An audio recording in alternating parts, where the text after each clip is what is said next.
నేను 2-3 మాటలు చెప్పి ఆ తరువాత నేను మీకు సాక్ష్యాలకి సమయం ఇస్తాను.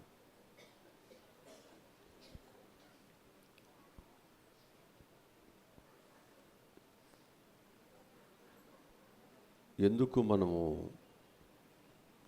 ఈ సంవత్సరాంతములో దేవునికి కృతజ్ఞతాస్తుతులు చెల్లించవలసి వచ్చింది?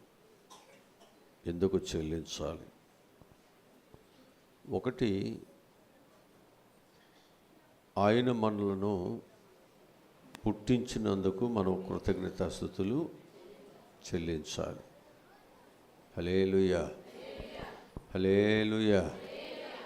ఆయన మనలను పుట్టించినందుకు ఆయనకి కృతజ్ఞతాస్తుతులు మనం చెల్లించవలసిన వారమై ఉన్నాం.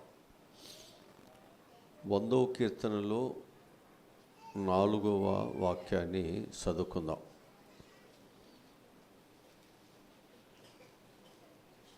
కీర్తన 100. కృతజ్ఞత అర్పణలు చెల్లించుచు ఆయన గుమ్మములలో ప్రవేశించుడి, కీర్తనలు పాడుచు ఆయన ఆవరణములలో ప్రవేశించుడి, ఆయనను స్తుతించుడి, ఆయన నామములను ఘనపరచండి. చాలు. ఇక్కడ దేవుని యొక్క పిల్లలు అనేటువంటి వాళ్ళు ఏం చేయాలని చెబుతున్నారు? కృతజ్ఞత చెల్లించుచు ఆయన యొక్క గుమ్మములో మనం ప్రవేశించాలి. హల్లెలూయా. ఇప్పుడు నీకు ఒక రూపం ఉందా? ప్రతి ఒక్కరికి ఒక రూపం ఉంది. ఈ రూపం ఎవరిది? మీ అమ్మదో, మీ నాన్నదో, మీ మేనమావదో, ఎవరితో చెబుతావు? అచ్చం మా అమ్మలాగే ఉంది, ఇది అచ్చం మా నాన్నలాగానే ఉన్నారు, ఆ ముక్కు చూడండి కోటేరిల్లే ఉంది కదా అని మన వాళ్ళందరూ, మనందరం కూడా మన రూపాలు మన తల్లిదండ్రులు, మన తాతలో, లేకపోతే మన యొక్క మేనమామలో ఎవరో ఒక రూపం అనేది మనకి వచ్చింది. ఈ రూపాన్ని బట్టి ఏం చేస్తారు? అచ్చం అమ్మలాగానే ఉంది, మా నాన్నలాగానే ఉన్నారు, లేకపోతే చచ్చిపోయిన మా ముసలోడికి లాగానే ఉన్నాడు మా మనవడు అని ఆ మనముల్లో ఆ ముసలమ్మ ఎవరి రూపాన్ని చూసుకుంటుంది? అలా ఆయన రూపాన్ని చూసుకుంటుంది. చూసుకుని ఆ మనవుడి మీద ఏగాల్లో ఊడుకోదు ఈ ముసలిదే. మరి ఆ ముసలోడు బతికినప్పుడు చూసిందో లేదో కానీ ఇప్పుడు మాత్రం ఆ మనవుడి మీద ఏగాల్లో ఊరుకోదు, అంత ప్రేమిస్తుంది. అయితే ఈ రూపం మీ తాతతో, మీ నాన్నదో, మీ అమ్మదో, ఎవరిదో కాదు. ఈ రూపం ఎవరిది అంటే దేవునిది. ఆదికాండంలో ప్రభు చెబుతాడు, నరులను ఎవరి పోలికలో చేయాలనుకున్నాడు? దేవుని పోలికలో నేను నరులను చేదును అనుకున్నాడట. ఎవరి పోలికలో చేయాలనుకున్నాడు? మీ తాత ముత్తాత పోలికలు కాదు. నువ్వు అనుకుంటున్నావు ఈ ముక్కు, ఈ కోటేరులంటే ముక్కు నాదే అంటావు. ఈ రంగు ఎవరిది అనుకుంటున్నావు? ఈ రంగు కూడా నాదే. ఈ మాట, ఈ జ్ఞానం ఎవరిది? అచ్చం మా అమ్మ జ్ఞానమే మనం అనుకుంటున్నాం. కానీ ఎన్ని ఎవరిచ్చారంట? ఎవరిదంటిది? దేవునిది. హల్లెలూయా. కనుక దేవుడు నీకు ఒక మంచి రూపాన్ని ఇచ్చాడు, నీకు ఒక మంచి ముక్కునిచ్చాడు, నీకు ఒక మంచి ఆరోగ్యకరమైనటువంటి మంచి జీవితాన్ని దేవుడు నీకు ఇచ్చాడు. వీటన్నిటిని బట్టి మనం ఏం చేయాలి? దేవునిని స్తుతించాలి. అంతేగాని నీ అందచందాలు చూసి, నీ ముక్కును చూసి, నీ ఎరుపును చూసి, కాస్త నీ జుట్టు బారుగా ఉంటును చూసి నువ్వేమీ మురుసుకోవద్దు. ఇది నీది కాదు, మీ తాతది కూడా కాదు. ఎవరిది ఇది? ఇది దేవునిది. ఇది అందుకు నువ్వేం చేయాలి? నల్లటోడు ఎర్రటోడు మీద పడి ఏడిచేదానికంటే, ఎర్రటోళ్ళు నల్లటోడు మీద పడి ఏడిచేదానికంటే, ఈ రూపమంతా ఈ ఎరుపైన నలుపైన ఏదైనా ఎవరిచ్చారు? ప్రభా నీవిచ్చినదేనైనా. నీవు లేకుండా నాకు ఈ రూపమే, ఈ అందచందాలు, ఈ జ్ఞానమే లేదు నాయనా అని మనం ఏం చేయాలంటే, దేవుడు నీకిచ్చిన ప్రతి జీవితాన్ని బట్టి, రూపాన్ని బట్టి, అందాన్ని బట్టి ఎవరు స్తుతించాలి? అది హల్లెలూయా. మనం ఏం చేస్తామంటే, అద్దం దగ్గరికి వెళ్ళామంటే గంట అరగంట అయిన బయటికి రా. మీరు ఇక్కడికి వచ్చి కూర్చోటానికి అసలు మీరు ఎప్పుడు ప్రయాణం చేశారో, అద్దం దగ్గరికి ఎప్పుడు వెళ్ళి ఉంటారో. ఒకప్పుడు ఏదో ఒక బొడ్డు అద్దం ఉండేది, ఇప్పుడేమో ఇంటింటికి నిలువెల్లా అద్దం ఉంటుంది. పై నుంచి కింద వరకు మనం కదులుతాం. అసలు అక్కడ నెక్స్ట్ వాళ్ళకి మళ్ళీ అవకాశం ఇస్తాం అక్కడ కదా. అందుకే ఇంటికి ఒక ఆడపిల్ల అయితే సరిపోతుంది. కానీ అది ఆడపిల్లలు 2-3 ఉంటే ఎన్ని ఉండాలి? ఇప్పుడు అద్దాలు ఎక్కువ ఉండాలి, లేకపోతే అద్దాలు పగిలిపోతాయి. పోట్లాటకండి వారు రెడీ అవ్వటానికి. బైబిల్ మనకు బోధిస్తున్నటువంటి విశేషమైన మాట ఏమిటంటే, నిన్ను దేవుడు ఏం చేశాడనమాట? ఆయన నిన్ను పుట్టించాడు కదా. ఆయన నిన్ను పుట్టించాడు. ఆయన నిన్ను పుట్టించబట్టే ఈ భూమి మీద నువ్వు ఉన్నావు. ఆయన పుట్టించకపోతే ఈ భూమి మీద లేవు. కనుక ప్రభువా నీవు నన్ను పుట్టించవయ్యా, మగ పిల్లవాడుగాను ఆడపిల్లవాడుగాను నీవు నన్ను పుట్టించకపోతే నేను ఇక్కడికి వచ్చాను. నీవు పుట్టించకపోతే నా తల్లిదండ్రులు గుడ్రాలుగా ఉండేవాళ్ళు. నీవు కృప చూపించబట్టే నా తల్లిదండ్రులకి నేను పుట్టడానికి నువ్వు సహాయమును దయచేసే ప్రభువా అని మనం ఏం చేయాలో తెలుసండి?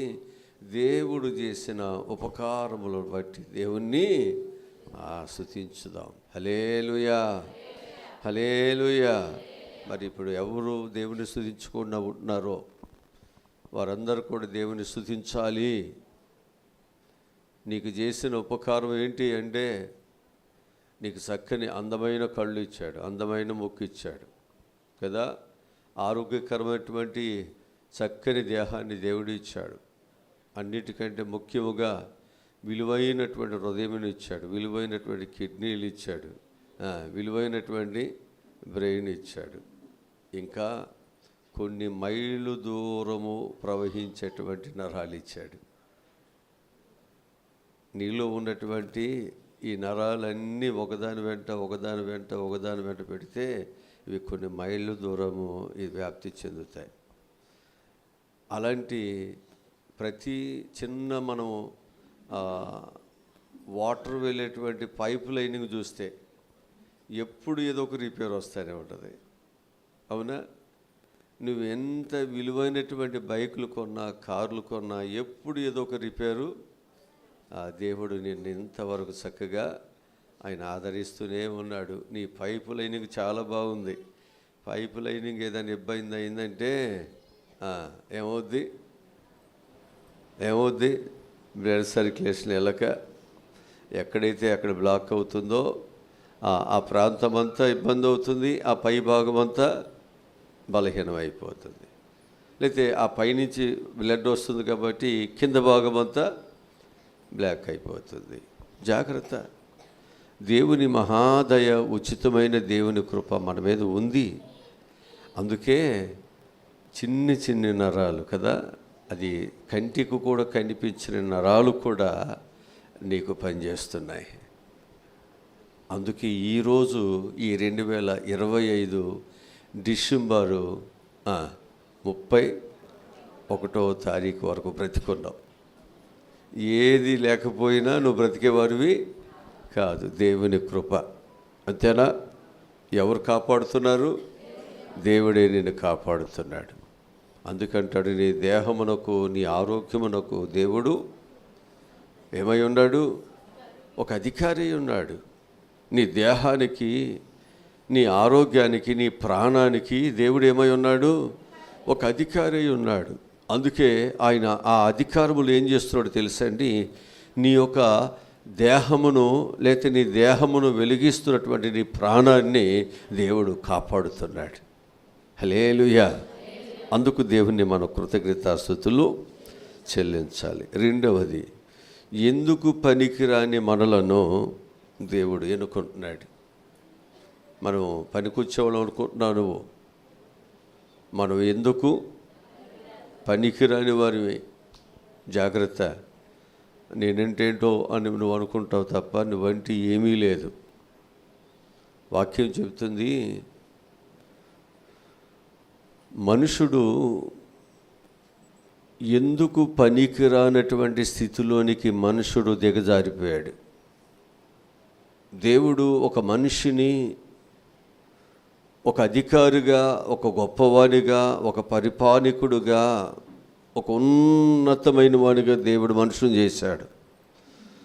కానీ మనుషుడు ఏమైపోయాడో తెలుసండి? స్వార్థముతో, పాపముతో, ఆశలతో, కోరికలతో, రకరకాలటువంటి పరిస్థితులతో సమస్తాన్ని ఆయన పోగొట్టుకుని చివరికి ఏ స్థితికి వెళ్ళాడు అనేది మనం చూసినట్లయితే అతడు ఎందుకు పనికిరానటువంటి వాడుగా విసిరివేయబడ్డాడు. ఈ విసిరివేయబడినటువంటి ఒక స్థితి ఎలాంటిది అంటే అది ఎవ్వరికి కూడా ఉపయోగము లేనటువంటిది. దాన్ని ఎవ్వరు కూడా దాన్ని ఉపయోగించుకోలేరు. ఎందుకని అంటే మనం ఏదైనా ఒక విలువైనటువంటి ఒక వస్తువుని, ఉదాహరణకు ఒక టీవీ మనం కొనుక్కున్నాం అనుకుందాం. కొన్ని రోజుల తర్వాత ఆ టీవీ పాడైపోయిన తర్వాత దాన్ని ఏం చేస్తాం? ఈ ఇనప సామాన్లకు పడేయాలి, లేకపోతే బయట పారేయాలి. అంతకు మించి దానివల్ల మనకేమీ ఉపయోగం లేదు. అట్లాగే నా జీవితాలలో విలువైనటువంటి ఒక స్థితిని ఒకవేళ నీవు పొందుకోవచ్చేమో, కానీ రాను రాను నీ యొక్క జీవితం ఏమైపోయిందంటే విలువ లేని జీవితము అయిపోయింది. తిరిగి నీ జీవితాన్ని మరలా సరిచేయాలి, మరలా విలువైన వారుగా చేయాలి. అందుకే ప్రభు అయినటువంటి యేసుక్రీస్తు వారు ఏం చేశారో తెలుసారండి? పనికిరాని మనలను ఆయన ఎన్నుకున్నాడు, పనికొచ్చే పాత్రగా నిన్ను నన్ను చేయటానికి. ఈరోజు నీ కుటుంబానికి ఒక తల్లిగా, ఒక తండ్రిగా, ఒక భర్తగా, ఒక గృహిణిగా, ఒక బాధ్యత కలిగి, ఒక గౌరవం కలిగి, సమాజంలోనూ ఇటు సంఘములోనూ అన్ని విధాలా నువ్వు ఒక మంచి గౌరవాన్ని కలిగి ఉన్నావు అంటే ఈ గౌరవం అనేది దేవుడిచ్చిందే. లేకపోతే పాపం చేత, అపరాధం చేత, స్వార్థము చేత, దొంగతనాల చేత ఒక క్రూరమైనటువంటి వ్యక్తులుగా మనుషుల మధ్య మనం ఉన్నాం. కానీ మనుషుల మధ్య మన యొక్క జీవితాలు ఎలా ఉన్నాయంటే క్రూరముగా ఉన్నాయి. ఇలాంటి ఒక రాక్షసుని దేవుడు ఏం చేశాడు? ఒక ప్రేమ కలిగిన వానిగా మార్చేశాడు. ఈరోజు నీవు నేను ఇలాంటి ప్రేమ కలిగి ఉన్నామన్నా, ఇలా సరిచేయబడినటువంటి వ్యక్తులుగా ఉన్నామన్నా, మన కుటుంబాలు మనము మంచిగా కాస్త ఒక పొజిషన్లోకి మన జీవితాలు వచ్చాయన్నా అది దేవుని దయ మాత్రమే. దేవుడు మనకు ఆ స్థితిని, ఆ రూపాన్ని, ఆ కృప దేవుడు మనందరికీ దయచేశారు. అందుకే మనం ఏం చేయాలి అంటే దేవునికి మన కృతజ్ఞతాస్తుతులు మనము చెల్లించాలి. తిమోతికి రాసిన మొదటి పత్రికలో 1వ అధ్యాయము 12-13 వచ్చిన చదువుదాం. దూషకుడును హింసకుడును హానికరుడనైన నన్ను తన పరిచర్యకు నియమించి నమ్మకమైన వారిగా ఎంచినందుకు నన్ను బలపరిచిన మన ప్రభువైన క్రీస్తు యేసుకు కృతజ్ఞుడనై ఉన్నాను. అది ఈరోజు ఎందుకు మనం కృతజ్ఞులమై ఉండాలి అంటే, ఎందుకు దేవుని స్తుతించాలి అంటే, ఒకప్పుడు అంటాడు ఆయన హింసకుడుగా ఉన్నాడంట, దోషకుడుగా ఉన్నాడట, హానికరుడుగా ఉన్నాను నేను. ఒకప్పుడు నా జీవితం మంచిగా లేదు, నా బ్రతుకు మంచిగా లేదు, నా మాట మంచిగా లేదు, నా ప్రవక్తన మంచిగా లేదు, నా వేషధారణ మంచిగా లేదు. ఇంత భయంకరమైనటువంటి నా యొక్క జీవితాన్ని ఇప్పుడు ప్రభు ఏం చేశాడు? మార్చేశాడు. ఇప్పుడు నాలో ఆ దూషణ, హానికరమైనటువంటి పరిస్థితులు నాలో లేవు. ఇప్పుడు ప్రేమ కలిగి ఉన్నాను, అందరిని ప్రేమిస్తున్నాను. వారి యొక్క జీవితాలలో వారు ఉన్నటువంటి స్థితిని మార్చాలని ఇప్పుడు నేను ప్రయాసపడుతున్నాను. ఒకప్పుడు వారిని హింసించిన వాడుగా ఉన్నాను, దూషించిన వాడుగా ఉన్నాను. ఇప్పుడైతే నేను వారిని ప్రేమించేవారుగా ఉండి, వారు నరకములోనికి వెళ్ళటము అది నా దేవునికి ఇష్టము కాదు, అది నాకు కూడా ఇష్టము కాదు. కనుకనే వారి దగ్గరికి వెళ్ళి వారు ప్రభువు యొక్క బిడ్డలుగా మారే అంతవరకు, వారిని ఒప్పించేంత వరకు కూడా నేనేం చేస్తున్నాను? వారితో మాట్లాడి వారికి మంచి మార్గాన్ని చూపిస్తున్నాను. ఈ విధముగా దేవుడు నన్ను బలపరుస్తున్నాడు. ఒక బలహీనుడిని దేవుడు ఏం చేశాడు? ఇప్పుడు ఒక మంచి పనులు చేయటానికి, ఒక మంచి మార్గంలో అనేకులను నడిపించటానికి ఆయన నన్ను బలపరిచాడు. అజ్ఞానం దేవుడు నాకు ఇచ్చాడు. ఈ సంవత్సరం నీ కుటుంబాన్ని కూర్చున్నటువంటి చింత, నీ బిడ్డలు కూర్చున్నటువంటి చింత నువ్వు కలిగి ఉండటానికి ఆ ఆలోచన, జ్ఞానము దేవుడు నీకు ఇచ్చాడు. లేకపోతే చాలామందికి బాధ్యతలుండో, భర్త బాధ్యతలుండో, పిల్లల బాధ్యతలుండో, ఏంటి నా కుటుంబం ఏంటో ఏమీ తెలియదు. వారి జీవితాల్లో ఎందుకు పుట్టారో, ఎందుకు పెరుగుతున్నారో ఏంటో అర్థము కానటువంటి పరిస్థితి. కానీ వారిలాగా కాకుండా నేను ఒక బాధ్యత కలిగినటువంటి ఒక వ్యక్తిగా దేవుడు నిన్ను మార్చాడు. ఒకప్పుడు హింసకులమే, ఒకప్పుడు దోషకులమే, ఒకప్పుడు హానికరులమే. ఏమి తిందుమా, ఏమి త్రాగుదుమా, ఏమి ధరించుకుందామా. ఇప్పుడు దావీదు దుష్టుల ఆలోచన చొప్పున నడిచాడు, పాపుల మార్గములో నిలిచాడు. కానీ ఇప్పుడు ఆయన మారాడు. తన మనసు మారింది, తన బ్రతుకును మార్చుకున్నాడు. ఆయన ఇప్పుడు దైవ సన్నిధిలో ఉన్నాడు, మంచివాడైపోయాడు. ఇప్పుడు ప్రజలందరిని అంటున్నాడు, రండి మనందరం దైవ సన్నిధికి వెళ్దాం రండి, దేవుని మందిరానికి వెళ్దాం రండి. ఒకప్పుడు దైవ సన్నిధికి వెళ్దామని లేదు. లోకములో ఆయా స్థలాల్లో కూర్చుని వారి జీవితాన్ని, వారి కాలాన్ని, వారి వయస్సుని వృధా చేస్తుండేవారు. భార్య ఏంటో, పిల్లలేంటో, తల్లిదండ్రులు ఏంటో, రేపు మా పిల్లలకి నేను ఏమి ఇవ్వాలో ఏమీ తెలియకుండానే కాలం వెళ్ళిపోతుంది. ఇలాంటి ఒక నిష్ప్రయోజకమైనటువంటి మన యొక్క జీవితాలు ఇలాగ జీవిస్తున్నప్పుడు కుటుంబం వెలివేస్తుంది, దోషేస్తుంది. ఏంటి మాట వినేదని?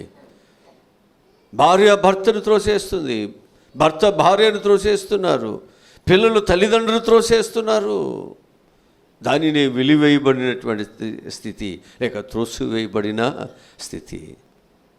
వాక్యం చెబుతుంది, ఎవ్వరు నిన్ను త్రోసివేసినా నేను నిన్ను త్రోసివేయను.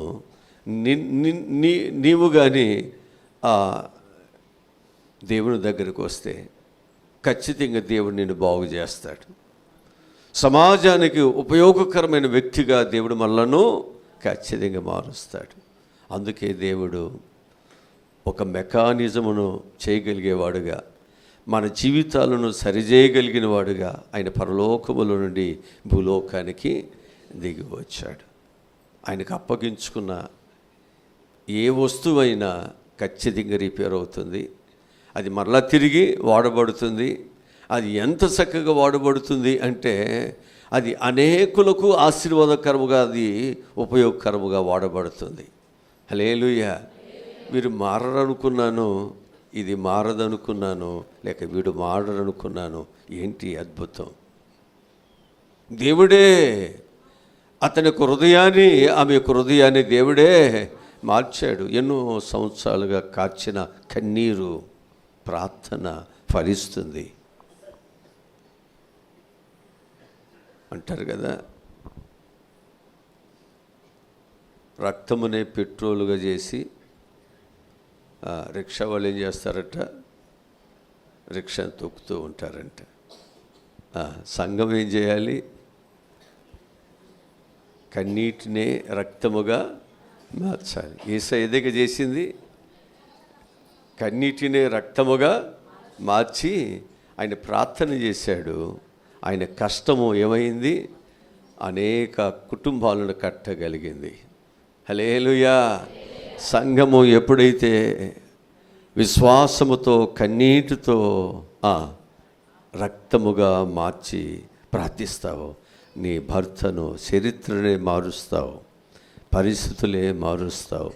మారిన వారు మార్పు చెందుతారు. ఇది జరగదు అనుకున్నది జరిగిపోతుంది. ఇది అభివృద్ధి చెందదు అనుకున్నది ఖచ్చితంగా అభివృద్ధిలోకి వస్తుంది.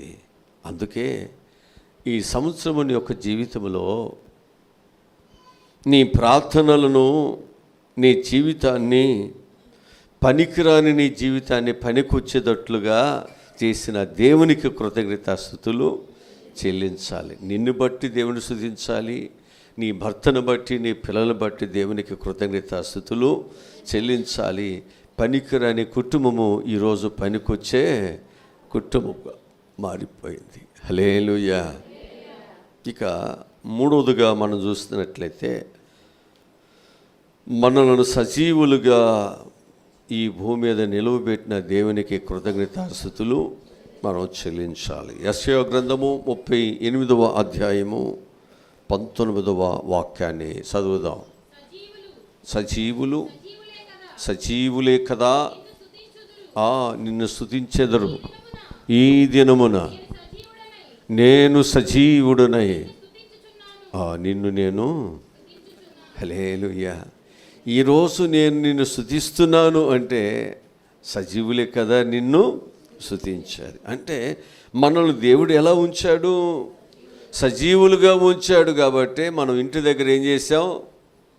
ఉండకుండా దైవ సన్నిధికి మనం వచ్చాం.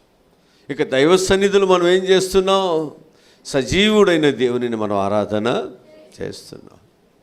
అంటాడు కదా, మీరు ఎందుకు నన్ను మృతులలో వెదుకుస్తున్నారు? ఆయన చెప్పారు కదా, నేను తిరిగి లేస్తానని. ఆయన చెప్పినట్లుగా ఆయన తిరిగి లేచాడు. ఆయన సజీవుడయ్యా. ఈరోజు నా జీవితాలలో మన ప్రభు ఎవరు అంటే సజీవుడైన దేవుడు. అందుకే మనందరం ఏం చేసామంటే, నిన్ను సరిచేశాడు, నిన్ను బ్రతికించాడు. కాబట్టి నీవు సజీవుడిగా ఇంతవరకు కూడా ఎన్నో ప్రమాదాలు, కష్టాలు, వ్యాధులు, మరణాలు, అనేక ఉపద్రవాల నుండి దేవుడు మనం తప్పించాడు. కాబట్టి ఈరోజు దేవుని స్తుతించే వరుసలో మనం ఉన్నాం. లేకపోతే మన్ను దేవుని స్తుతిస్తుందా? సజీవులే కదా దేవుని ఆరాధించేది. అందుకు దేవుడు నిన్ను బ్రతికిస్తున్నాడు, నిన్ను పోషిస్తున్నాడు, నీకు ఆహారం ఇస్తున్నాడు, నీకు ఆరోగ్యం ఇస్తున్నాడు, అనేక ప్రమాదాలలో నిన్ను తప్పిస్తూ నేటికి నీకు భూమి మీద నేను బ్రతికిస్తున్నాడు. ఎన్నిసార్లు ప్రమాదానికి లోనైనప్పుడు దేవుడు నిన్ను కాపాడుతలేడు.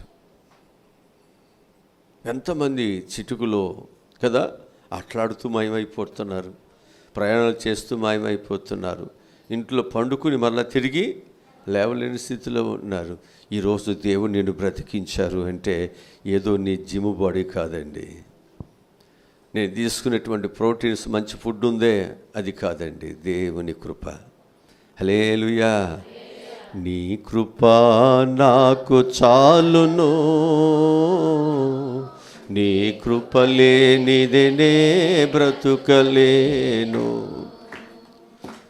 నీ కృప నాకు చాలును,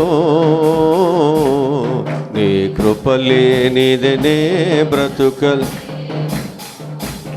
నీ కృప లేనిదనే బ్రతుకలేను, నీ కృప లేనిదనే బ్రతుకలేను. హల్లెలూయా. నేను పాడుతున్నానన్నా, స్తుతిగానం చేస్తున్నానన్నా, నిలబడి వాక్యం చెబుతున్నానన్నా, లేక తెల్లబట్టలు వేసుకుని మీ ఎదుట నిలబడుతున్నానన్నా, నవ్వుతున్నానన్నా, ఒకవేళ నేను ఆనందంగా ఉన్నానన్నా, ఇది దేవుని కృప అంతే. ఆయన కృప లేకపోతే నేడు నీవు ఈ స్థలములో సజీవులుగా ఆరాధన చేసే వరుసలు ఉండేవాళ్ళం కాదండి. అందుకే దేవుణ్ణి మనం స్తుతించాలి. ప్రభువా, నన్ను బ్రతికిస్తున్నావయ్యా, నిన్ను స్తుతిస్తున్నాను. మరలా 2026 కూడా ప్రభువా, నీ రెక్కల కింద నన్ను సురక్షితంగా కాపాడయ్యా. నేను ఎప్పటికీ నిన్ను స్తుతించేవాడుగానే నేను ఉంటానయ్యా. నాకు ఆహారం ఉన్నా లేకపోయినా, వస్త్రం ఉన్నా లేకపోయినా, గృహాలు ఉన్నా లేకపోయినా, ఏమున్నా లేకపోయినా, నీవు నాకుంటే చాలయ్యా. నీ వెంట నేను, అదే నాకు భోజనం, అదే నాకు వస్త్రం, అదే నాకు చాలినంత గొప్ప ఈవులై ఉన్నాయి. చాలామంది జీవితాల్లో ఈ లోకంలో ఏది కొదువున్నా చాలా ఇబ్బంది పడతాం. కానీ యేసయ్య లేకపోయినా, వాక్యము లేకపోయినా, దైవ సన్నిధి లేకపోయినా ఇబ్బంది ఉండదు మనకి.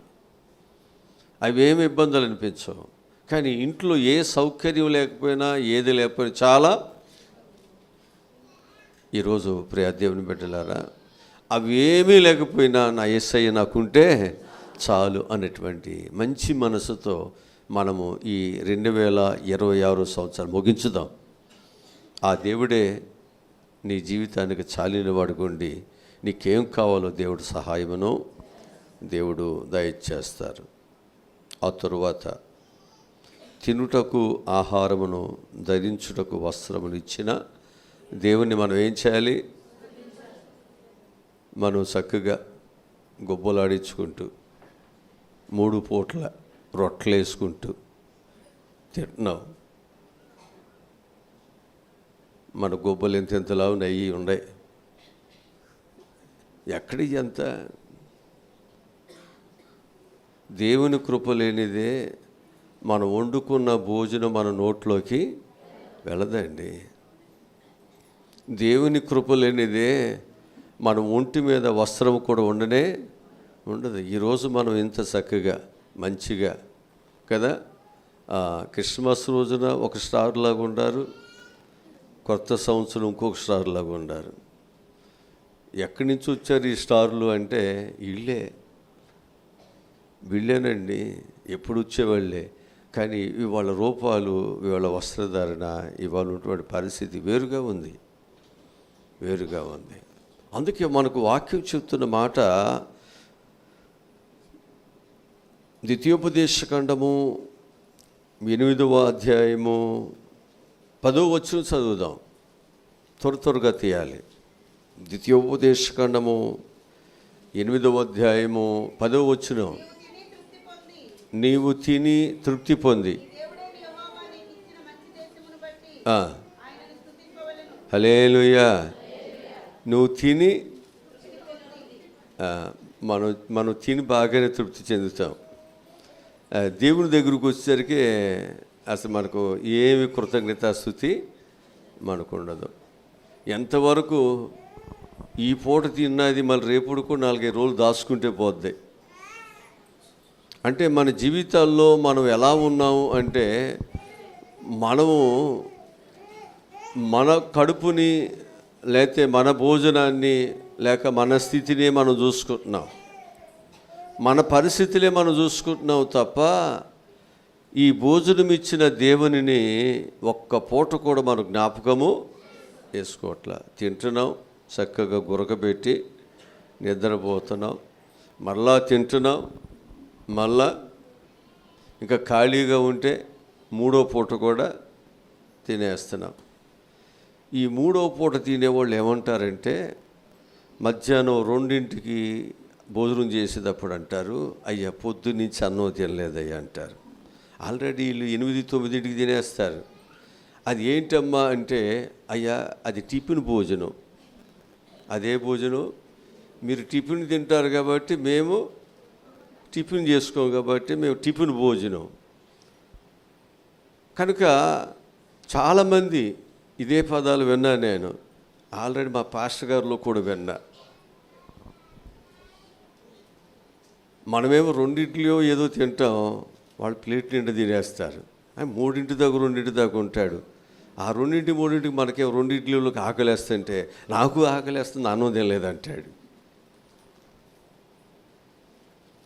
బైబిల్ మనం బోధిస్తున్న మాట ఏమిటంటే, నీ దేవుడైనటువంటి యెహోవా ఏమిచ్చాడు నీకు?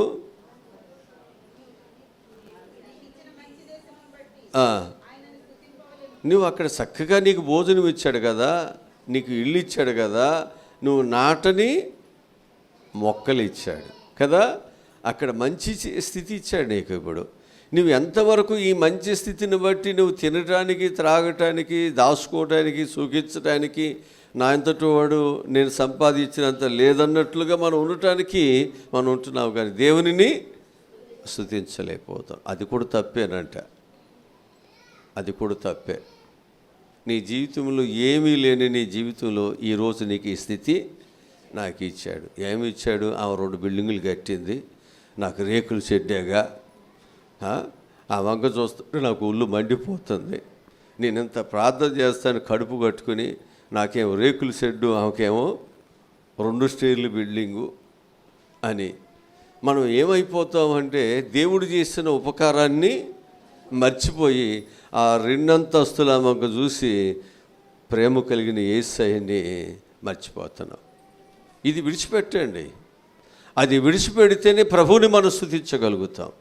అందుకే ఈ 2025 చివరిలో నీవు నేర్చుకోవాల్సింది ఏంటంటే, నిన్ను పుట్టించినందుకు దేవుణ్ణి స్తుతించుదాం. ఎందుకు పనికిరటువంటి జీవితాన్ని దేవుడు పనికొచ్చేవానిగా వేసొచ్చారు లేదా? ఒకప్పుడు ఎందుకు పనికిరాని వారు, ఊరికి వెలుపల విసిరివేయబడినవాడు కదా. ఇవాళ డాక్టర్లు అవుతున్నావు, యాక్టర్లు అవుతున్నావు, ఇంజనీర్లు అవుతున్నావు, సైన్సిస్ట్ అవుతున్నావు, దేశ విదేశాల్లోకి వెళుతున్నావు, పెద్ద పెద్ద బైకులు, కార్లు, ఏసీలు, ఫ్రిడ్జులు. ఒకటేంటండి బాబు, మెడలెండ నగలు. ఎన్ని వారాల నగలు? సామాన్యమైన ఇవన్నీ మార్చాడు దేవుడు. మన బ్రతుకులు మార్చాడా? ఒకప్పుడు మన యొక్క జీవితాలు ఏంటి? ఒక చిన్న బుడ్డి పెట్టుకొని,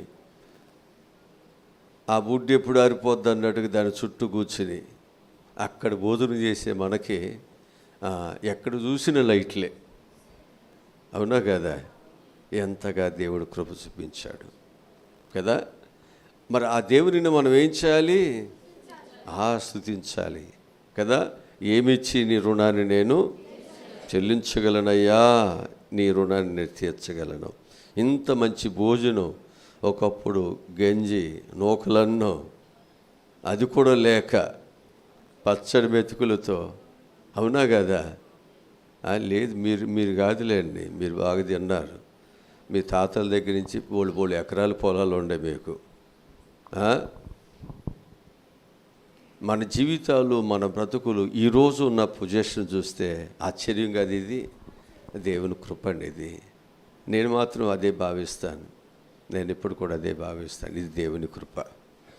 ఈరోజు నేను ఏది ఉన్నానన్నా, ఏది సంపాదించుకున్నానన్నా, నా కుటుంబం ఈ విధంగా ఉందన్నా దేవుని కృప మాత్రమే. అందుకు ఆయన రుణాన్ని మనం ఏమిచ్చి కూడా ఆయన రుణాన్ని మనము ఇద్దరు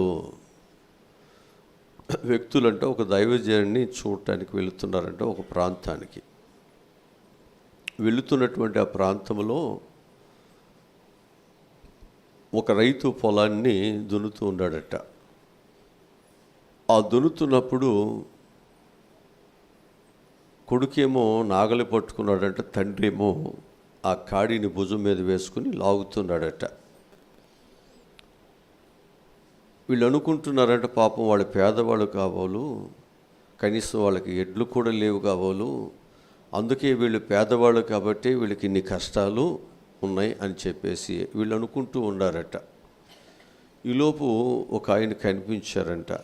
ఆయన చెబుతున్న మాట ఏంటంటే, వాళ్ళు పేదవాళ్ళు కదయ్యా, వాళ్ళకి ఎడ్లు ఉన్నాయి, కానీ నేను చర్చి కడుతున్నాను, నేను పాస్టర్ గారిని. ఆ చర్చి కడుతున్నటువంటి తరుణంలో తన దగ్గర ఏమీ లేవు డబ్బులు. అందరూ ఎంతో కొంత ఇస్తున్న సమయంలో మరి నేను ఒక దేవుని బిడ్డగా నా బాధ్యత ఏంటి, నేను ఇవ్వలేకపోతే ఏంటని అని చాలా బాధపడి ఆయన ఏం చేశాడో తెలుసా, తనకున్న ఆ జత 2 ఎడ్లని అమ్మేసి మరి దేవుని ఒక పని జరగటానికి ఒక బాధ్యత కలిగి ఆయన ఇచ్చాడయ్యా. అందుకు ఆయన ఈరోజు ఈ కష్టాన్ని పడాల్సి వస్తుంది. అంటే వీళ్ళు అంటున్నారంట, నువ్వెంత ధన్యుడివి అంటే అంటున్నాడంట, నువ్వెంత మంచివాడివి, నువ్వు చాలా భక్తి కలిగిన వాడివి అంటే తను అన్నాడంట, భక్తి కదయ్యా నా బాధ్యత. నా కొరకు దేవుడు ఎన్నో చేస్తే నేను దేవుని యొక్క పని చేయటానికి నా వంతు అవకాశం దేవుడు నాకు ఇచ్చినప్పుడు నేను ఈ పని చేయకూడదా? దేవుడు నాకు ఇస్తాడు మరలా. ఈరోజు ఒకవేళ నేను ఎడ్లు లేకుండా కష్టపడవచ్చు, కానీ రేపొద్దున్న దేవుడు నాకు 100 రెట్లుగా నాకు ఇస్తాడు. ఆ మాట వినగానే ఆశ్చర్యపోయారంటే వాళ్ళిద్దరూ. మేమేదో అనుకున్నాం, నిన్ను చూసి ఎంత గొప్ప విశ్వాసత కలిగి ఉన్నాం. ఆ విశ్వాసత ఒకవేళ మన జీవితాల్లో కూడా ఉన్నట్లయితే ఖచ్చితంగా మనం దేవుని మరి ఎక్కువగా మనం ఆరాధన చేస్తాం. మనకి ఒక 2-3 సంవత్సరాలకి సరిపడ్డ ఉన్న ఇప్పటి నుంచి ఏమీ లేదన్నట్టుగా ఉంటాం మనం కదా. మనం అసలు ఇప్పటి నుంచే ఆలోచిస్తాం రేపటి గురించి, రేపు అన్నీ ఉంటాయి, కానీ ఏంటి నా పరిస్థితి. కానీ ప్రభువాక్యం చెబుతుంది, నేడు రేపు ఏదో నువ్వు చేసి సంపాదించాలనుకుంటున్నావు, ఏదో చేయాలనుకుంటున్నావు, కానీ రేపు అనేది నీకు ఆ దేవుడు ఇవ్వకపోతే ఏం చేస్తావు? నువ్వేం చేస్తావు? అసలు నీ తలంపులేంటి, నీ ఆలోచనలు ఏంటి, నీ బిడ్డలకు నువ్వేం చేయగలుగుతావు? అది దేవుడు ఇస్తేనే నీ బిడ్డలకు ఏదైనా, ఇళ్ళైనా వాకిళ్ళైనా వండి పెట్టడమైనా బట్టలైనా ఏదైనా నువ్వు చేస్తున్నావంటే అది దేవుడు నిన్ను కాపాడుతున్నాడు. హల్లెలూయా. అందుకే మన జీవితాల్లో తినటానికి, ఆహారమును ధరించటానికి, వస్త్రములను దేవుడు మనకి ఇచ్చినందుకు దేవుని ఏం చేయాలి? అందుకే యాకోబు అంట వెళ్ళేటప్పుడు, ఇంటి దగ్గర నుంచి వెళ్ళేటప్పుడు భుజం మీద టవల్ వేసుకుని వెళ్ళాడంటే ఏమీ లేదు. ఆయన ఒక ప్రాంతానికి వెళ్ళిన తర్వాత ఆ రాత్రి పూట అక్కడ ఒక తలగడగ చేసుకుని ఆయన ప్రార్థన చేసినప్పుడు దేవుడు ఒక దర్శనాన్ని ఇచ్చాడట. అయ్యా, నీవు నన్ను మళ్ళీ తినటానికి ఆహారమును, కట్టుకోవటానికి వస్త్రమును, మళ్ళీ నీవు నన్ను మంచిగా దీవిస్తే ఎక్కడైతే నేను ఇక్కడ రాయిని పాతానో తిరిగి వచ్చిన తర్వాత ఇది మందిరముగా నేను కడతానయ్యా. హల్లెలూయా. ఏ మాట అయితే దేవుని దగ్గర ఇచ్చాడో ఆయన తిరిగి వచ్చేటప్పుడు దేవుడు అలాగే సమృద్ధి ఇచ్చాడంట. దేవుడు దానిని మందిరముగా, యాకోబు దానిని మార్చేశాడంట. దేవుడు మనకి ఎన్ని ఇస్తున్నాడు, అయినా ఏమి ఇచ్చాడు అన్నట్టే. మన జీవితాల్లో దేవుడు ఎంత ఇస్తున్నా మనం మాత్రం అసలు ఏమీ లేదన్నట్టు, 20 రూపాయలు దాటితే నేను చచ్చిపోయినే అన్నట్టు మనం దాటలేకపోతున్నాం. దేవుడు ఎన్ని ఇచ్చినా మనం దాటలేకపోతున్నాం. మనలో అంత త్యాగము, అంత సమర్పణ, దేవుడు మన పట్ల అంత త్యాగం చేస్తే, అంత ప్రేమించే దేవునికి, త్యాగం చేస్తున్న దేవునికి మనం ఏమీ ఇవ్వలేనటువంటి వారు. అందుకే కృతజ్ఞత మన జీవితాల్లో ఉండట్లేదు. ఇంకా మన జీవితాల్లో అది సంపాదించాలి, ఇది సంపాదించాలి, అలా ఉండాలి, ఇలా ఉండాలి, ఎన్నో ఆలోచనలతో, ఎన్నో ప్రణాళికలతో మనం ఏం చేయలేకపోతున్నామంటే దేవునిని స్తుతించలేక, దేవుని గణపరచినటువంటి బలహీనులుగా మన యొక్క జీవితాలు మారిపోతూ వస్తున్నాయి. ఇలా మనం చెప్పుకుంటూ పోతే చాలా ఉంటాయి. ఇప్పుడు సాక్ష్యాలు చెప్పేవాళ్ళు మొదలు పెడతారు. ఇక అయ్యగారైతే సాక్ష్యాలు చెప్పడానికి ఇవ్వట్లేదు, అమ్మగారైతే ఎప్పుడో ఇచ్చేసేది అని మళ్ళా సంవత్సరాంతంలో నన్ను నిందించుకుంటూ మీరు ఎందుకు ఉండాలి. కనుక చిన్న ప్రార్థన చేసుకుందాం. మా ప్రభువా, రక్షకుడా, ఈ సంవత్సరాంతంలో కొన్ని విషయాలు ప్రభువా మేము నిన్ను స్తుతించాలి అనటానికి కొన్ని కారణాలు మాకు మీరు చూపించారు. ఇన్ని కారణాలు మీరు మాకు చూపిస్తున్నా ఏమీ కారణాలు లేని వారిలాగా దేవుని స్తుతించలేక, సాక్ష్యం చెప్పలేక మా జీవితాలు ప్రభా అనేక సంవత్సరాలు వెతుకుతూ ఉన్నాం. అసలు ఎట్లా చెప్పాలి, ఏం చేశాడని చెప్పాలి? నా భర్త మారాడా, నా పిల్లలు మారారా, నాకేమిచ్చాడు? చాలాసార్లు దేవుని స్తుతించే సమయము దేవుడు ఇచ్చినప్పటికీ కూడా దేవుని స్తుతించలేనటువంటి దౌర్భాగ్యమైన జీవితాలతో మా జీవితాలు ఉన్నాయ్యా. మేమందరము నిన్ను స్తుతించడానికి సహాయం దయచేయండి. కరువులు వచ్చినా కాపాడుతున్నావు, యాక్సిడెంట్ వచ్చినా కాపాడుతున్నావు, వ్యాధులు వచ్చినా కాపాడుతున్నావు, మరణాలు వచ్చినా కాపాడుతున్నావు, ఎన్నో తెగుళ్ళు వస్తున్నా కాపాడుతున్నావయ్యా.